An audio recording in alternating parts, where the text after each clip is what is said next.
9장 22절로 26절 말씀 함께 보도록 하겠습니다. 한 절씩 들어가겠습니다. 제가 먼저 읽습니다. 요셉은 무성한 가지 곧 샘곁에 무성한 가지라 그 가지가 담을 넘었도다.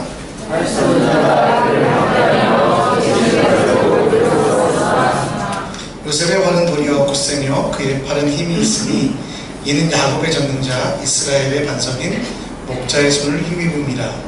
내 아버지는 너희로 말미암나니 그가 너를 도우실 것이고 전능자로 말미암나니 그가 너희의 복을 주실 것이라. 비록 하늘의 복과 아래의 복이 그 샘의 복과 젖먹이는 복과 해의 복이 있노라. 함께 읽습니다. 내 아버지의 축복이 내 선조의 축복보다 나아서 영원한 삶이 하나뿐이같이 이 축복이 요셉의 머리로 돌아오며 그 형제들은 뛰어난 자의 정수시로 돌아오리로다. 아멘. 여러분 한 주간 잘 보내셨습니까? 지난 주 우리 교회에서는 아니지만 외부적으로 큰 행사가 있었습니다. 어머니 학교가 있었죠.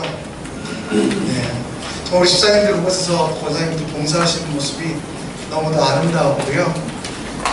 또 저희 아내도 거기 참석했는데 아내가 어머니 학교에 나와가지고 계속 저한테 이제 어떤 집사님 남편은 이 어머니 학교를 하라고 휴가까지 냈다고. 그래서 얼마나 저에게 막혀진 박해와 힘들게 하는지 그거 기억하셔야 돼요. 오른손이 하는 일을 왼손이 모르도록 너무 많은 사랑의 표현은 다른 가정에 불화가 될 수 있습니다. 그래서 어머니 학교 하시느라 너무 수고하셨고요. 이 귀한 행사를 통해 싱가포르 지역에 어머니들이 많이 일어날 수 있었습니다. 여러분 율산 그룹이라는 그룹의 이름 들어보셨습니까? 아마 대부분 못 들어보셨을 거예요. 1975년에 5명의 청년들이 자본금 500만원까지로 세운 기업입니다. 한국 최초로 중동에 시멘트를 공급했고요. 또 중동의 산유국들에게 있는 곳에 건축자재를 공급하는 일을 했는데 정말 어마어마한 그 확장이 있었고요. 무려 4년 만에 11개의 계열사를 가지고 7천여 명이 넘는 기업을 이뤘던 유명한 기업이었습니다. 당시 정말 신화처럼 열렸던 이 기업. 근데 1979년에 이 기업은 문을 닫게 됩니다. 문을 닫게 된 이유가 무엇이었냐면 자금난 때문도 이었고요. 무리한 사업 확장 때문에 여러 가지 문제가 됐었고 또 이제 여러 가지 이권에 개입하다 보니까 공무원들에게 줬던 뇌물과 부정한 방법들이 결국은 이 회사를 얼겁해서 이 회사는 1979년 세운 지 5년 만에 멸망당하게 됩니다. 여러분 이 회사가 이렇게를 보면서 저는 생각했어요. 성공이라는 것도 쉽지 않지만 성공보다 더 어려운 것이 있다는 것. 일정한 위치에 일정한 자리에 올라가는 것도 어려운 일이지만 그것보다 더 힘든 일은 그 자리에 올라갔을 때 그때의 평안과 그때의 기쁨과 그때의 능력을 끝까지 지켜나가는 것이 더 힘들다라는 것을 저는 깨달았습니다. 화무 11홍이라고요. 꽃이 10일 이상 붉은 것이 없다는 것처럼 세상의 모든 것들은 다 지나가 버리는데 그 지나가 버릴 때 하나님이 우리에게 주셨던 평안과 기쁨도 우리에게 주셨던 능력도 지나가 버리고 있지 아니한지 하나님의 은혜로 하나님의 날개로 날아올랐던 우리들이 하나님을 놓쳐버리고 하나님을 잊어버리고 오히려 하나님과 상관없는 삶으로 더 깊이 빠져들어가지 않는지 떨어지지 않는지 우리는 우리들의 모습을 한번 돌아봤으면 좋겠습니다. 야곱은 그의 12아들 한 명 한 명 축복했습니다. 그 중에 우리 이 요셉에게는 특별한 축복을 했습니다. 근데 그 축복의 핵심은 한 가지입니다. 하나님을 의지할 때, 하나님을 붙잡을 때 그 꿈은 영원히 떨어지지 아니하며 그 또 꿈은 사라지지 아니하며 총리가 된 게 꿈의 목표가 아니라 하나님 나라를 인큐베이팅 하는 것이 그의 마지막이 아니라 정말 하나님이 주시는 은혜 가운데 하나님의 민족으로 살아가는 온전과 기쁨, 수많은 약점과 수많은 어려움 속에서도 하나님을 의지함이 얼마나 능력인지에 대하여 간구하며 그 축복의 기도를 했던 것입니다. 누가복음 18장에 보면 한 관원이 나옵니다. 이 관원이라는 단어는 공무원 이 정도의 뜻이 아니고요. 고위직 관리였습니다. 이 고위직 관리가 예수님을 찾아와서 예수님 어떻게 하면 영생을 얻을 수 있습니까? 라고 물었습니다. 그때 여러분 예수님이 뭐라고 대답하셨습니까? 우리 누가복음 18장 22, 23절 다음 보면 예수님께서 이 말을 드리고 있을 때 내가 내게 아직도 한 가지 부족한 것이 있으니 내게 있는 것을 다 팔아 가난한 자들에게 나눠주라. 그리하면 하늘에서 내게 보화가 있으리라. 그리고 와서 나를 따르라 하시니 그 사람이 큰 부자이므로 이 말을 듣고 심히 근심하더라. 여러분 이 관원은 사회적으로는 높은 위치에 올라가 있습니다. 그리고 여러분 오늘 말씀이 다 읽지는 않았지만 많은 재산을 가지고 있었습니다. 그렇게 높은 위치, 많은 재산을 가지고 있었지만 이 사람은 행복하지 않았습니다.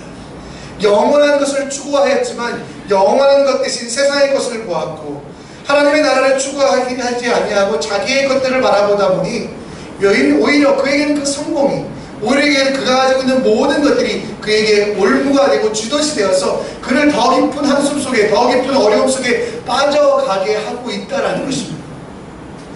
여러분 여러분의 삶들은 어떠십니까? 여러분의 생활은 어떠십니까? 하나님이 여러분에게 은혜를 주셔서 하나님이 여러분에게 많은 사랑을 베푸셔서 하나님이 여러분이 그동안 기도하셨던 것들 그동안 여러분들이 이루어지길 원하는 것들을 이루어 주셨을 때 그 이후 여러분들은 어떻게 사셨냐는 것입니다. 하나님이 은혜를 베풀어 주시고 역사함을 주셔서 좀 하나님이 놀라운 것들을 베풀어 주셨는데 그 가운데서 과연 여러분들은 그것을 감사하고 기뻐하고 끝까지 그것을 붙잡고 나갔느냐 아니면 오히려 그 성공들이 그 힘든 것들이 힘든 것이 되어서 여러분을 붙잡고 있지 않는지 여러분 돌아봐야만 합니다. 요셉의 삶에서는 총리가 되어서도 그는 행복했습니다. 요셉의 삶에서는 그가 총리가 되어서도 하나님 말씀대로 살았고요. 그리고 오늘 말씀이 끝날 창세기 50장까지 그 이후에도 여러분 요셉을 기억하는 모든 이들은 그를 행복한 사람으로 그를 여러분 기뻐하는 사람으로 기록했던 그 이유 그것을 여러분 오늘 말씀 가운데 그 야곱의 축복을 통해 찾아보려고 합니다. 첫 번째 여러분 22절에 보면 야곱이 요셉에게 축복할 때 그 가지가 담을 넘었다. 담장 넘어가는 나무라는 축복을 해 주었습니다. 요셉이 얼마나 위대한 사람인지 아십니까? 애굽이라는 나라는 여러분 4대 문명의 시작이었잖아요. 그리고 여러분 그 문명이 얼마나 퍼졌든지 세계를 다스리던 나라였습니다. 그 나라의 총리가 되었으니 여러분 굉장히 높은 자리에 올라갔습니다.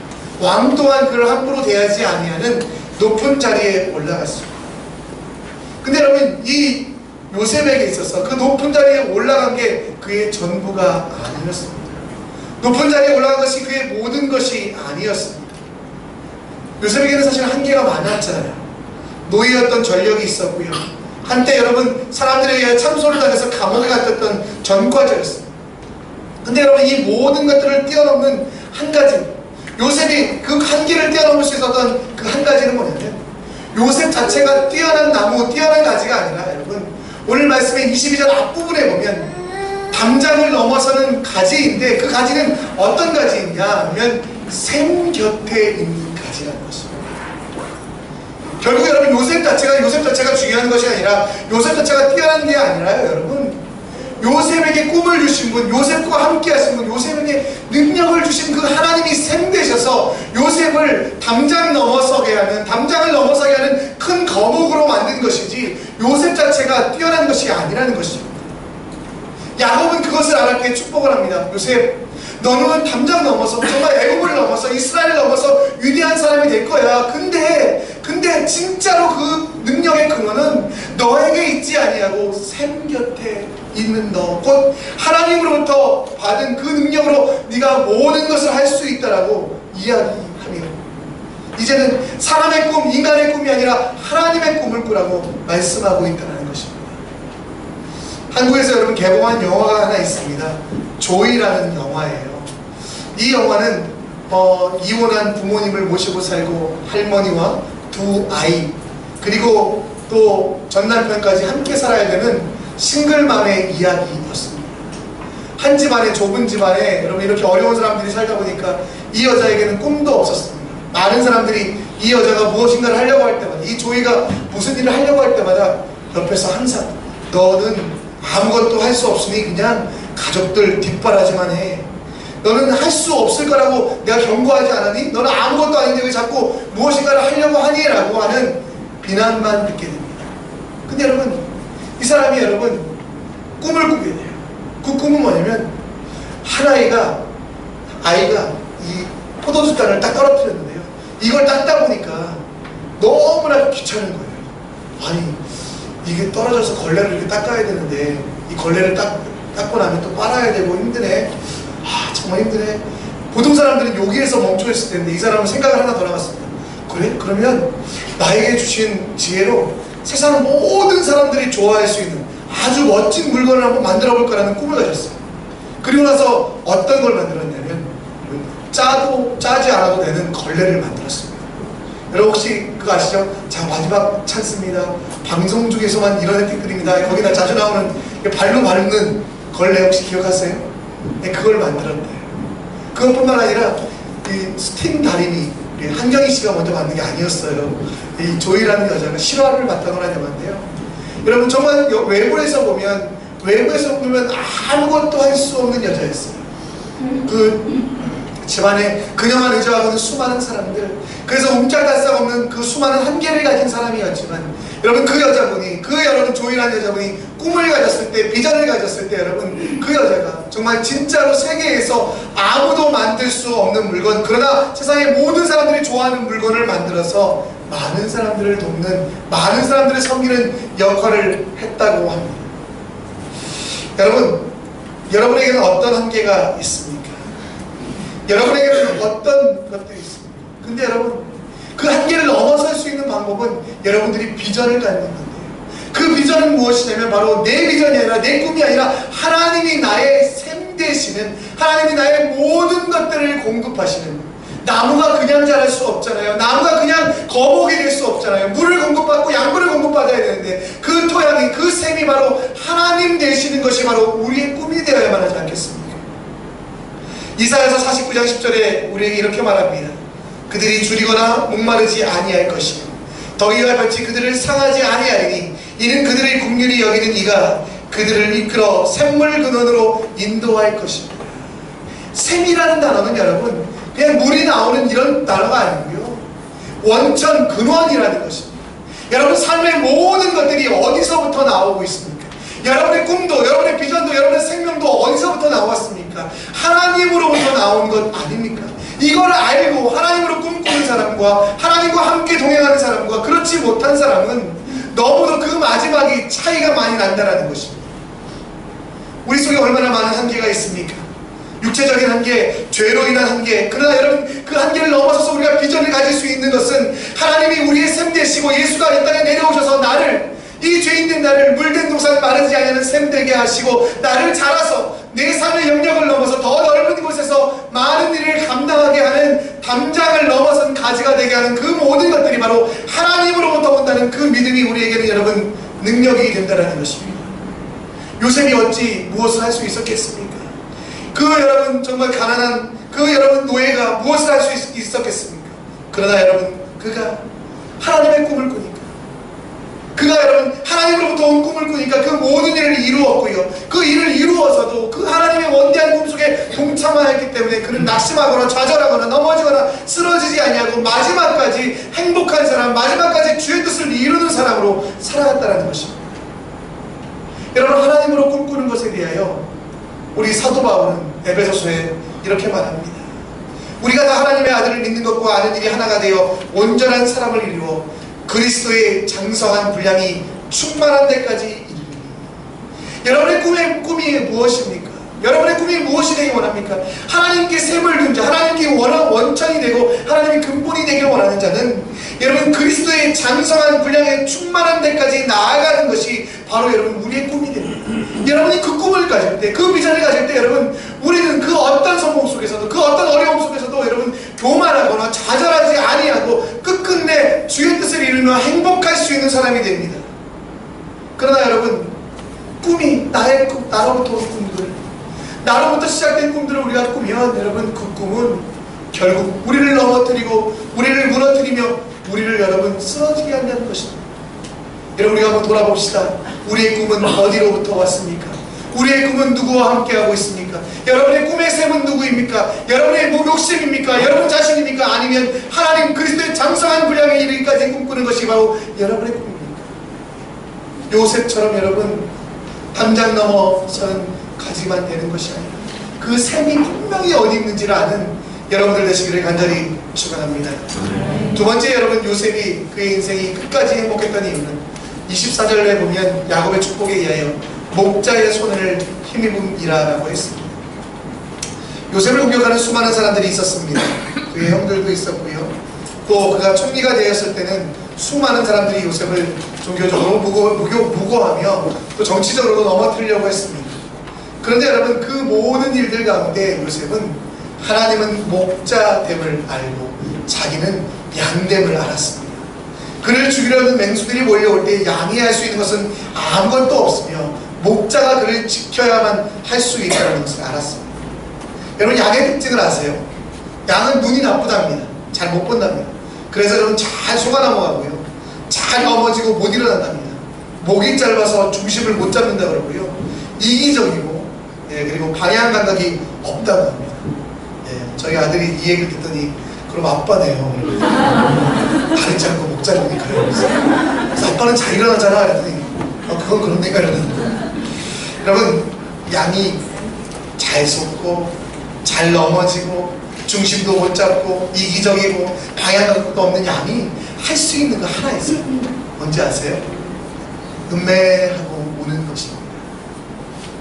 음매하고 울면 여러분 저 멀리 있던 목자가 그 음성을 듣고 내 양이 문제가 있구나, 내 양이 아픔이 있구나, 달려와서 양을 지켜 막대기와 지팡이를 가지고 달려와서 지킨다라는 것입니다. 양이 여러분 도망갈 수 없는 짧은 다리, 양은 여러분 방향감각도 없기 때문에 어디로 가야 될지도 모르지만 양이 할 수 있는 하나, 음매하고 우는 그 하나를 듣고 목자가 듣고 와서 여러분 도와준다는 거죠. 제가 아내한테 용서를 구할 일이 있었어요. 저희 첫째와 둘째를 저희가 키울 때 애들이 밤만 되면 맨날 우는 거예요. 응애 울면 제가 막 아내가 이제 번떡 일어나가서 애한테 가잖아요. 나중에 저한테 물어보더라고요. 여보, 애가 우는 소리가 안 들리냐고. 솔직히 들렸어요. 잘 들렸어요. 근데 여러분 사랑이 좀 다르더라고요. 그러니까 엄마 아빠는 애가 응애 울어서 다 들렸거든요. 그래도 그거 모른 척하고 그냥 누워 있었어요. 근데 엄마는 안 그러더라고요. 번떡 일어나가지고 애에게 가가지고 애에게 필요한 걸 다 공급해주더라고요. 좀 더 이렇게 애를 키우면서 놀랬던 거는 애가 우는 소리는 저도 똑같이 들렸거든요. 왜 제가 왜 우는지. 근데 엄마는 딱 알더라고요. 응애에게 우니까요. 아 이번에 기저귀네. 가서 기저귀를 갈아주고 또 우니까요. 좀 이따 가서 먹을 걸 주고 여보 그걸 어떻게 하니? 어떻게 알아요? 그러니까 엄마가 되면 알 수 있어요 라고 하더라고요. 다행이에요. 저는 몰랐어. 하나님이 바로 그런 분이세요. 우리는 양이잖아요. 하나님은 우리의 목자이시잖아요. 우리가 울 때 여러분, 우리가 눈물을 흘릴 때 여러분, 우리가 애통할 때 하나님은 우리의 모든 것들을 아시고 듣고 응답하시는 분입니다. 그래서 여러분 예수님께서는 마태복음 5장에 보면 애통하는 자는 복이 있다라고 말하며 천국이 저희의 것이며 저가 위로를 받을 것이라고 말하고 있는데 그 애통함이라는 것이 뭐냐면 여러분 막 뛰어다니는 게 아니고 피해다니는 것이 아니고 아무것도 할 수 없기에 제자리에서 눈물을 흘리는 그 상태, 애통함, 그것이 여러분 크리스찬의 위대한 여러분 권세고 여러분 그 크리스찬이 가지고 있는 가장 큰 능력이라고 말하고 있습니다. 그 여러분 음매하는, 그 여러분 응애하는 그 작은 소리가 하나님으로부터 더 큰 은혜와 그 더 큰 사랑을 받는 애통함의 힘이라고 여러분 우리에게 가르치고 있습니다. 여러분 세상은 우리에게 울지 말라고 하죠. 이런 노래도 있잖아요. 울면 안 돼, 울면 안 돼. 산타 할아버지 얘기예요. 예수님은 여러분 우리에게 울라고 이야기하고 있습니다. 애통하고 눈물을 흘려 부르짖는 자의 기도는 반드시 듣고 들으시겠다라고 말씀하셨습니다. 여러분 사망의 음침한 골짜기를 다닐 때 여러분 우리가 여러분 해를 두려워하지 않은 이유는 뭐냐면 목자가 계시기 때문인데 그 목자와 우리가 교통할 수 있는 방법은 뭐냐면 여러분 바로 우는 것, 애통하는 것, 부르짖는 것이라는 것입니다. 여러분 근데 이 부르짖음에 대하여 많은 사람들은 착각합니다. 힘들고 어려울 때는 부르짖고 힘들고 어려울 때는 아파할 때는 여러분 눈물을 흘리라고만 생각합니다. 근데 여러분 주님이 원하시는 부르짖음은 눈물을 흘리라는 것은 여러분 힘들고 어려울 때뿐만 아니라 우리가 잘 때도, 우리가 성공해도, 성공의 가도에 있을 때도 여러분 우리가 그렇게 울면서 하나님만 찾아야 되는데, 많은 사람들은 자기가 일정한 단계에 올라가면, 일정한 수준에 올라가면 세상의 권력과 육체적인 여러분 그 힘이 자기 것인 것이라고 착각해서 하나님 앞에서 울기를 멈추고, 하나님 앞에서 기도하기를 멈추고, 하나님을 붙잡기를 멈추고, 하나님이 목자 되심을 잊어버리고 내 힘으로, 내 능력으로 살아가려고 하는 사람들, 여러분 부르짖음을 잊어버리고 있다는 거죠. 예레미야는 우리에게 이야기합니다. 너는 내게 부르짖으라. 내가 내게 응답하겠고 내가 하지 못하는 크고 비밀한 일을 내게 보이리라. 여러분 어려울 때만 부르짖는 게 아닙니다. 힘들 때만 부르짖는 게 아닙니다. 아플 때만 부르짖는 게 아니라 여러분 평안할 때도, 기쁠 때도, 좋을 때도, 행복이 가득할 때도 우리가 주님을 찾으며 주님, 내 이 모든 것들 주님의 것입니다 라고 부르짖어야 하는 게 잘 있습니다. 여러분 눈물은 기쁨의 눈물도 있지 않습니까? 눈물이 슬픔의 눈물만 있습니까? 기쁠 때도 눈물을 흘리는데 왜 여러분 부르짖는 일에 대해서는 여러분 어려울 때만, 힘들 때만 부르짖고, 우리가 잘되고 번성하고 평안케 됐을 때는 하나님의 이름을 찾지도 아니하고 하나님을 바라보지도 아니하고 하나님께 나아가지도 않는 왜 부르짖음의 이 능력을 잊어버리고 있냐라는 것입니다. 목자의 손에 힘이 듭니다. 그 말은 여러분 우리가 양대해야 되는데, 양은 여러분 기쁠 때도 슬플 때도 목자만 의지하기에, 목자에게 음성이 들리게 하기 위하여, 목자에게 필요가 들리게 하기 위하여 여러분 눈물을 흘리며 우는 것이 양의 일인데, 우리는 과연 얼마나 울고 있습니까? 아플 때는 잘 울어요. 힘들 때는 잘 울 수 있어요. 그렇죠? 울고 싶을 때 넘어진 것처럼 그렇게 울면서 기도할 수 있어요. 근데 여러분 진짜로 하나님이 우리의 기도에 응답해 주셔서, 하나님이 역사하셔서 여러분의 기도가 이루어지고 여러분이 소원하는 것들이 이루어졌을 때 과연 얼마나 하나님 앞에서 감사의 눈물, 기쁨의 눈물, 하나님께 대하여 여러분 찬양으로 부르짖고 있냐는 것입니다. 우리의 삶 가운데 여러분 하나님을 목자 삼고 내가 양된다는 것은 잘되는 일에도 안 되는 일에도 하나님을 전적으로 의지하고 찾는 것임을 기억하시는 여러분들 되시기를 간절히 축원합니다. 오늘 25절 말씀에 보면 야곱의 축복 가운데 전능자가 라는 말과 그가 내게 복을 주실 것이다 라고 말하고 있습니다. 여러분 하나님이 우리에게 복을 주시는 것이지 우리의 능력으로 무엇인가를 이끌어가는 것이 아닙니다. 그리고 하나님은 여러분 우리에게 그 복을 주시기 위하여 말씀이라는 것을 주셨어요. 하나님의 말씀을 도구로 삼아 살아가려고 하는 사람들이 많이 있습니다. 제가 지난번에 한번 말씀드렸잖아요. 어떤 분이 이제 제가 뭘 부탁할 때마다 이분이 갈라디아서 2장 17절이라고 얘기하시는 거예요. 그래서 제가 뭐 좀 해주세요 여러분. 갈라디아서 2장 17절 하면서 뭐야? 결코 그럴 수 없느니라. 이렇게 여러분 말씀을 내 마음대로 편집하고 말씀을 여러분 내 도구로 삼아가려고 하는 사람이 있어요. 그것도 기뻐요. 내가 힘들 때 어려울 때 어떻게 할까 말씀을 펴보고 말씀대로 살려고 하는 것도 중요하지만 여러분 진짜로 여러분 우리에게 말씀은 도구가 아니라 우리 삶의 목적이 되어야 됩니다. 우리가 우리의 인생을 살아가는데 말씀이 필요한 것이 아니라 말씀대로 여러분 말씀이 이 땅에 이루어지기 위하여 우리가 필요한 것인데, 우리는 이것을 바꾸어서 말씀을 내가 원하는 대로 내가 편하는 대로 여러분 재단하고 판단하고 내가 받을 말씀은 받고 받지 못할 말씀들은 언제나 버리기만 하는, 아니 구원에 있어서는 말씀이 필요하지만 내 생활 내 곳곳에서는 말씀이 필요 없다고 생각하며 성경에 대해서, 묵상에 대해서, 기도하는 일에 대해서, 하나님의 음성에 대해서는 전혀 여러분 예민하지 못한 것이 우리의 모습이 아닙니까? 여러분 제가 동영상을 한 편 봤는데요. 여러분 LG U 플러스의 광고예요. 광고가 아니고 거기에 상담원과 한 길지만 3분 정도 되는데 좀만 보도록 하겠습니다. 한번 보겠습니다.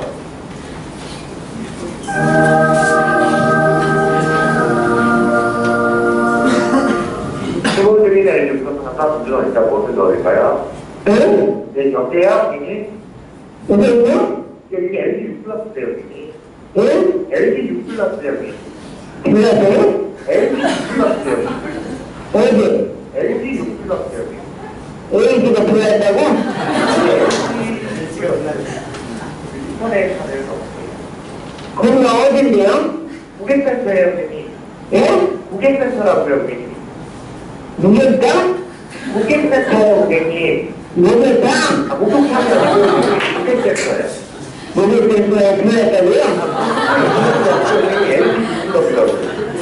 LG가 들어왔다고? LG 플러스 자기 곁에 애기 있었어. 이상하다. 저 어떻게 해야 돼요? 뭘 어떻게 해. 그렇게 잘못 거신 것 같아요. 그럼 아줌마를 아저씨예요? 그래서 아저씨인데요. 아저씨예요?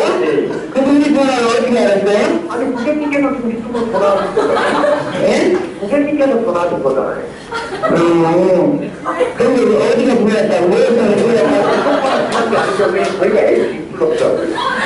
어디? LG. 어디에 불렀다고?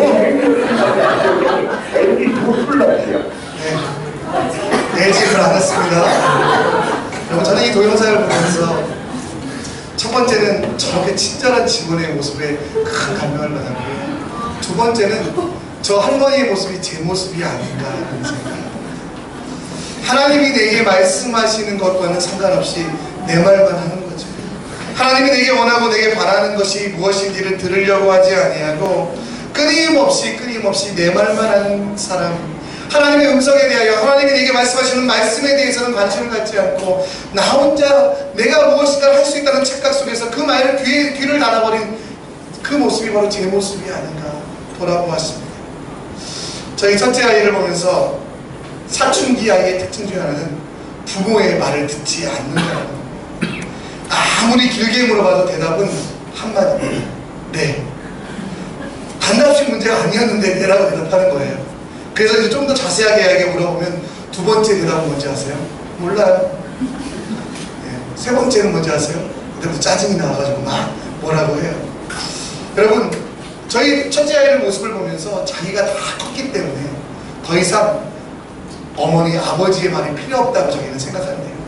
내가 이만큼 성장해서 내가 이만큼 잘할 수 있는데 왜 엄마 아빠는 나에게 끊임없이 얘기를 하냐고 말하면서 저의 교훈과 훈계를 거부하더라고요. 정말 좋은 말씀이고 귀한 말씀임에도 불구하고 그 말씀을 받아들이지 않는 그 아이의 모습을 보면서 이게 하나님이 우리를 보시면 이런 모습이겠구나라는 생각들을 합니다. 정말 우리를 위하여 주시는 수많은 말씀들, 우리를 위하여 베풀어 주시는 수많은 하나님의 말씀들이 있음에도 불구하고 이 말씀들을 거부하면서 귀를 닫고 살아가는 게 우리의 모습이 아닙니까? 예수님을 몰랐던 그 공자도 여러분 50세가 되면 이순이라고 해서 정말 말을 잘 듣는 것이 그렇게 여러분 성장하는 것이라고 말하는데, 많은 크리스찬들은 일정한 단계에 오르면, 일정한 상태가 되면, 내가 원하고 바라는 것들이 이루어지면 그때부터는 하나님의 음성에 대하여, 하나님의 말씀에 대해서는 관심 없이 이만하면 됐다라고 하며 귀를 막아버리고 자기의 것대로 살아갑니다. 여러분, 오늘 이 축복을 했던 야곱의 삶이 그랬거든요. 야곱의 이름이 무슨 뜻인지 알죠? 발뒤꿈치를 잡은 자. 좀 젊은이들의 표현으로 하면 뒤통수를 치는 자. 좀 더 정확한 표현으로 사기꾼이라는 뜻이었어요. 야곱은 여러분 갈 때마다 하나님의 말씀과 하나님의 계획을 들으려고 하지 않았어요. 왜? 자기에게는 잔꾀가 있었으니까. 자기에게는 다른 사람들을 감화시키고 변화시킬 수 있는 능력이 있다고 착각했으니까. 그래서 여러분 사람들에게 찾아가서 사람들에게 여러 가지로 속임수로 그 모든 것들을 다 얻어냈다고 생각했습니다. 그런데 인생의 마지막에서 보니까 자기가 그렇게 남들을 속이고 자기의 능력으로 얻어진 것이 아니라 전능자, 곧 그가 그에게 베풀어주지 않으셨다라면 아무것도 없었음을 그는 깨닫게 되고요. 결국 하나님 앞에 뵙게 되게 됩니다. 전능자 앞에 모든 것들을 내려놓고 이제는 주님 말씀하여 주시옵소서. 내가 주님 말씀만 듣고 나아가겠습니다. 내 아들 요셉도 이제는 총리가 되었다고 하나님의 말씀을 듣지 않는 것이 아니라, 위대해졌다고 하나님의 말씀에 대해 귀를 닫는 게 아니라 항상 전능자 되신 그분 앞에서 영원토록 그 말씀에 집중하는 삶, 그 말씀대로 살아가는 것이 여러분 그게 전부라고 여러분 가르치고 있다는 것입니다. 여러분, 우리는 하나님의 말씀에 대하여 얼마나 귀 기울이고 계십니까? 사춘기 아이들처럼 나는 다 컸다고 생각하면서 부모의 말을 듣지 않는 그 아이들처럼 하나님의 말씀에 대하여 관심도 없고, 아니 또 하나님이 말씀해 주실 때도 내 생각과 내 주관과 내 판단과 내 선입견으로 잘라내고 할 수 있는 일들은 하고 하지 못하는 일들은 하지 않는, 하기 싫은 일들은 언제든지 버릴 수 있는 그런 게 우리의 삶이 아닙니까? 사무엘상에 보면 순종이 제사보다 낫다라고 되어 있습니다. 여러분, 여러분들이 무엇인가를 행하는 것보다 하나님이 내게 들려주시는 것, 그것을 듣고 그대로 행하는 것, 듣고 따라가는 게 가장 중요하다라고 합니다. 제가 아는 한 한 분이 공군에서 파일럿 되셨어요. 지금은 이제 편대장님이신데요. 그분이 처음 비행할 때 관제탑에서 이게 착륙을 할 때 지금 있는 자리에서 17도 정도를 14도 정도를 틀어서 착륙하면 안전하다고 했대요. 자기가 이렇게 보니까 계기 비행도 있고 이렇게 유관 비행도 있는데 보니까 14도만 틀면 안 될 것 같더래요. 그래서 17도를 틀어서 착륙을 하려고 했답니다. 딱 내려가 보니까 막상 내려가 보니까 이 활주로 방향이 자기가 생각하는 게 아니더래요. 그래가지고 다시 하늘로 올라갔답니다. 두 번째도 다시 관제탑하고 통과하면서 이번에도 착륙해야 되는데 어떻게 해야 할까요? 관제탑에서는 지금 있는 자리에서 14도만 틀어서 내려오면 된다. 본인 고집이 있었고요. 그래서 자기는 17도로 다시 내려갔답니다. 근데 여러분 그 찰나의 순간에 정말 여러분 딱 내려가 보니까 또 활주로 방향이 틀린 거예요. 근데서 이 사람을 깨닫고 내 말이 맞는 게 아니라 관제탑이 맞는 거구나. 그리고 마지막 세 번째는 14도로 해서 틀어서 착륙했답니다. 물론 그 이후에 심할서 쓰고 엄청 유명하다고 하더라고요. 우리가 그런 것 같아요. 하늘에서 하나님이 보시고 여러분 우리의 길들을 인도해 주시거든요. 온 우주를 창조하신 창조의 원리들을 깨달으신, 그렇죠? 그 어떤 고등학교를 나왔는지 몰라도 그 알파고 굉장히 유명한데요. 알파고가 우리의 인생을 만들었거든요.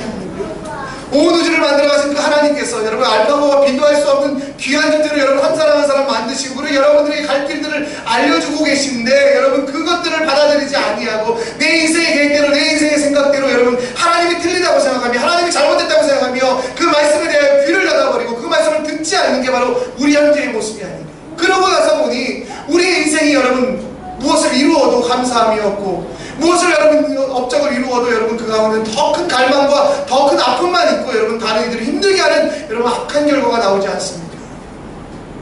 여러분의 인생은 전능자로 말미암고 있습니까? 아니면 여러분의 계획과 여러분의 선입견으로 말미암고 있습니까? 진짜 능력은 하나님으로부터 그 말씀을 듣고 그 말씀에 순종함으로부터 온다는 것 기억하셨으면 좋겠습니다.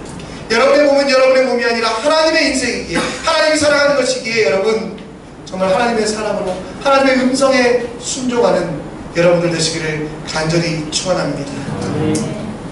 어떤 일을 이루었을 때 열정과 기쁨을 유지하는 방법은 다르지 않습니다.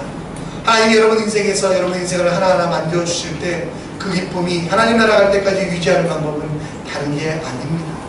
여러분의 그 꿈이 이루어진 원인 셈이 누구인지를 아시는 거예요. 하나님이시잖아요.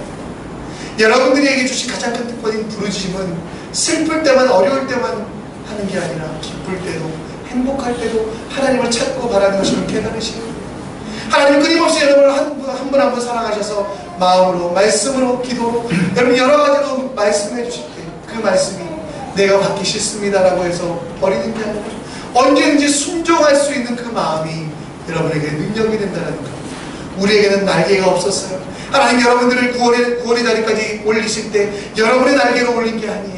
하나님의 능력으로 하나님의 힘으로 올려주신 거 아닙니까? 따라서 여러분 우리가 있는 날개가 없는데 왜 자꾸 우리는 날개가 있다고 생각하면서 내가 날갯짓을 하려고 합니까? 그러면 우리는 떨어질 수밖에 없습니다. 우리가 날개가 없어도 떨어지지 아니하는 이유는 하나님이 여러분의 인생을 책임지시고 하나님께 여러분의 모든 것들을 맡기는 그 믿음.